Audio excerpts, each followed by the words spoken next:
Oke, minasang, kita lanjut ke bab 6. Nah, jadi di sini ada bab 6 di slide pertama, yang mana di sini ada pola kalimatnya kata benda plus partikel o.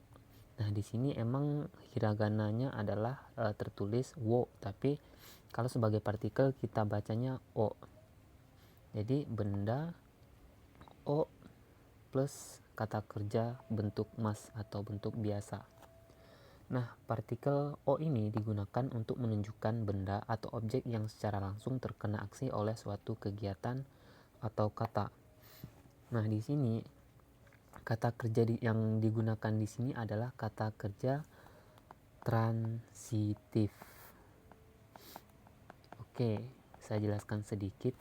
Kata kerja transitif, jadi kata kerja itu ada dua, transitif dan intransitif.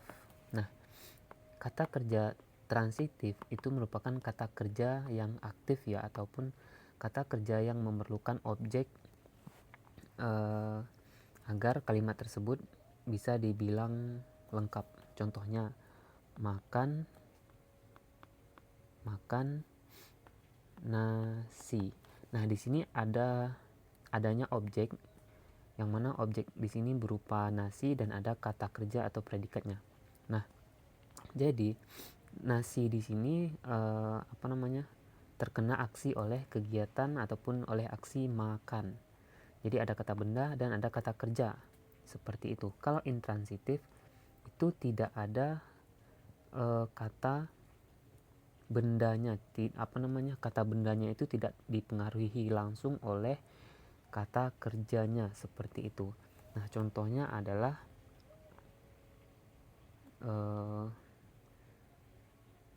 menyala atau lampu menyala. Nah, lampu menyala emang di sini memang ada kata benda ataupun objeknya, tapi di sini bukan sebagai objek ya, tapi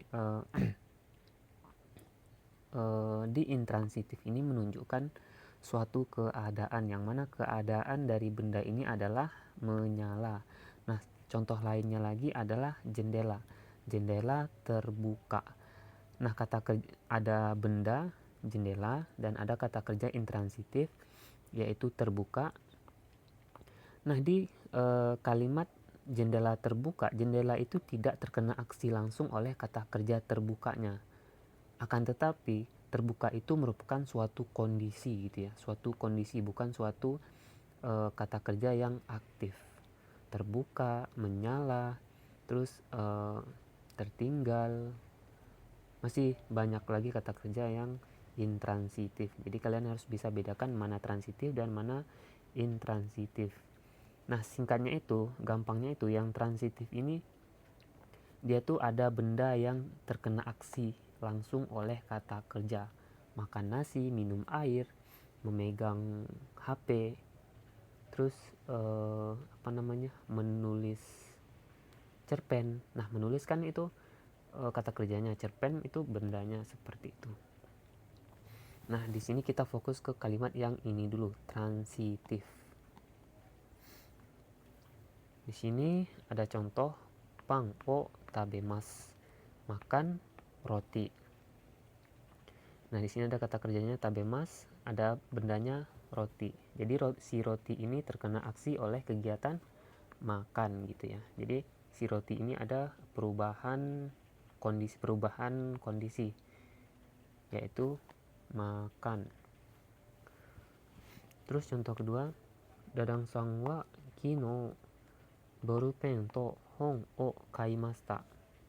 Saudara Dadang telah membeli buku dan pena kemarin.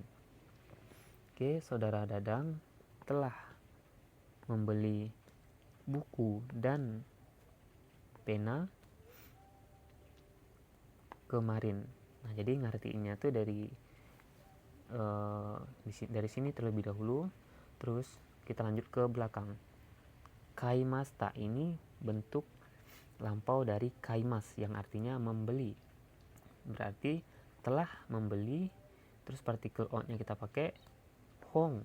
Hong ini buku, to ini partikel dan, artinya dan ya, to ini borupeng. Borupeng ini ballpoint, kino kemarin.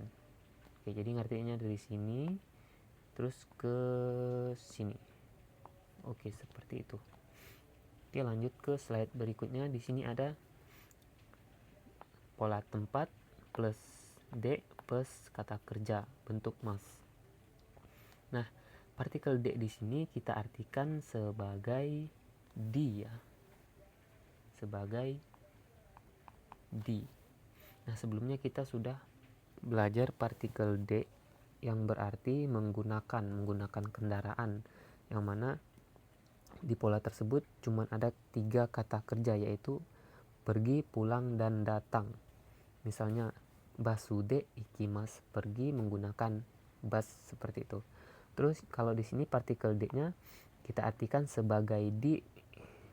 Nah, untuk kata kerja yang bisa digunakan adalah kata kerja yang ada aksi langsung ataupun kata kerja transitifnya. Nah, ini dia. Kata kerja transitif itu adalah kata kerja yang ada kegiatannya, seperti itu ya. Di sini ada hea de benkyou shimasu, belajar di kamar. Nah, kegiatan benkyou shimasu ini ada kegiatannya ya, tidak di sini kegiatannya aktif ya, benkyou shimasu. Apa kegiatannya? Yaitu belajar. Di mana belajarnya? Di hea atau di kamar. Jadi hea de benkyou shimasu, belajar di kamar, seperti itu. Oke, ini contohnya silahkan dibaca sendiri. Terus selanjutnya ada masenka. Nah, masenka ini adalah bentuk kata kerja biasa yang kita ubahkan menjadi kata kerja negatif, terus kita tambahkan ka. Artinya untuk mengajak seseorang melakukan sesuatu. Oke. Nah, kita lanjut ke contoh. Asta isho ni restoran de gohan o tabemasen ka? Nah, gohan o tabemasen ka ini adalah bentuk awal dari gohan o tabemas. Arti tabemas itu adalah makan. Berarti dia ini mengajak si lawan bicaranya untuk makan bersama. Jadi kalau kita artikan, maukah makan nasi di restoran bersama besok? Nah, kalau tidak ada partikel wa-nya, langsung dari belakang aja ngertiinnya ya. Masenka ini bisa kita artikan sebagai maukah. Jadi kata kerja kita ubah menjadi negatif plus ka. Tabemasen ka, yomimasen ka, kakimasen ka, yasumimasen ka, seperti itu. Terus yang kedua, isho ni kohi o nomimasen ka? Maukah minum kopi bersama? Masenka ini maukah? Nomimasenka ini maukah minum? Maukah minum kopi bersama, seperti itu. Terus jawabannya kalau menyetujui ajakan dari si lawan bicara ini, kita jawabnya seperti ini. Hai, tabemashou. Nah, di sini kan tadi dia ajak makan. Gohan o tabemasu, ajak makan nasi. Nah, di sini jawabannya adalah hai, tabemashou. Kita tinggal ubah aja bentuk kata kerja masu tadi. Su-nya dihilangin, diganti dengan shou. Tabemashou, yasumimashou, nomimashou gitu. Hatarakimashou, benkyou shimashou. Jadi seperti itu cara mengubahnya. Nah, ini ada beberapa contoh bentuk perubahan masenka dan mashou. Su-nya dibuang, diganti senka. Ini jadinya adalah pola ajakan, maukah. Terus kalau di sini mashou yaitu pola menerima atau setuju, yang berarti ayo, seperti itu. Terus di sini ada pola nanimo, nani maseng. Nanimo plus kata kerja bentuk negatif.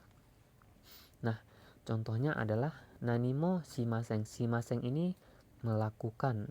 Nanimo ini apa? Berarti si Mas itu melakukan, si Maseng ini adalah bentuk dasarnya adalah si Mase. Si Mas ini artinya melakukan. Nah, melakukan nanimo shimaseng. Melakukan, kalau shimaseng berarti tidak melakukan. Nanimo berarti apapun. Mau ini pun ya, partikel menunjukkan pun atau juga. Oke, seperti itu. Nah, kalau untuk ujung-ujungnya ini apakah pakai desta, masen desta, ini itu minasan tinggal ubah sendiri. Jadi pada intinya itu kalau partikel nanimo ini ujungnya pasti maseng, antara dia bentuk negatif biasa gitu ya, dan juga bentuk negatif lampau, tergantung dari kalimat yang mau dibuat. Nah, kalau di pola ini bentuk positif di sini nggak bisa ya, nanimo shimas gitu ya. Sebenarnya di percakapan bisa, tapi kalau untuk di pola ini nggak bisa, khusus ke yang negatif aja.